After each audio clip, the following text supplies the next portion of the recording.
បើសិនអូននៅស្រឡាញ់បងយល់ព្រមចាកចេញមិនដេញដោលបើសិនអូនអស់ចិត្តជាសងសាគ្នាយូរដែរហើយដល់ពេលកន្តាយលែងចង់ចិត្តមិនបាច់អាណិតបើអូនអស់ចិត្តស្នេហ៍ចូលចិត្តបាញ់ជាឲ្យបងឈឺចាប់និយាយទូសពពេលបងនៅក្បែរ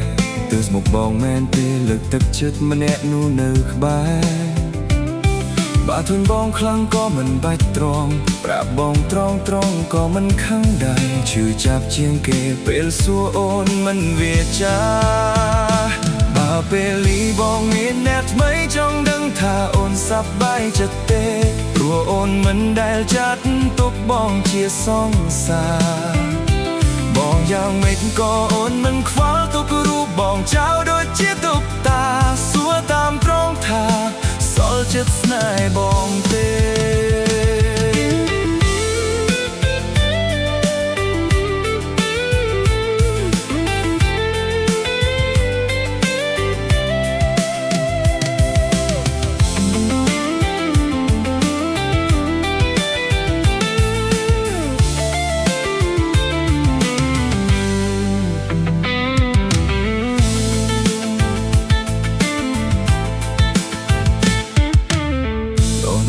ជាងនេះបានទេបើសិនអូននៅស្រឡាញ់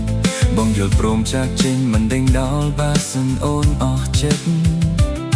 ជាសងសាគ្នាយូរដែរហើយដល់ពេលកន្តាយលែងចង់ចិត្តមិនបាច់អាណិតបើអូនអស់ចិត្តស្នេហ៍ចូលចិត្តបានជាឲ្យបងឈឺចាប់និយាយទូសពពេលបងនៅក្បែរទើសមកបងមែនទេលើកទឹកចិត្តម្នាក់នោះនៅក្បែរ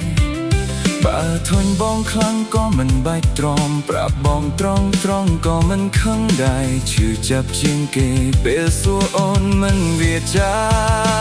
បើពេលនេះបងមានអ្នកថ្មីចង់ដឹងថាអូនសប្បាយចិត្តទេព្រោះអូនមិនដែលចាត់ទុកបងជាសង្សារ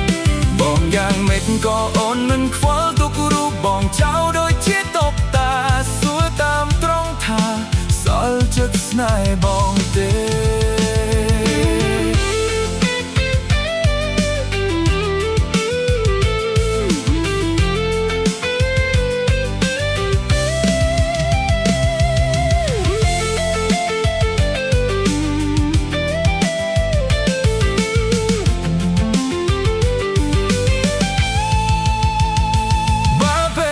បងមានអ្នកថ្មីចង់ដឹងថាអូនសប្បាយចិត្តទេព្រោះអូនមិនដែលចាត់ទុកបងជាសង្សារបងយ៉ាងម៉េចក៏អូនមិនខ្វល់ទុករូបបងចោលដូចជាតុបតាសួរតាមត្រង់ថាសល់ចិត្តស្នេហ៍បងទេសួរតាមត្រង់ថា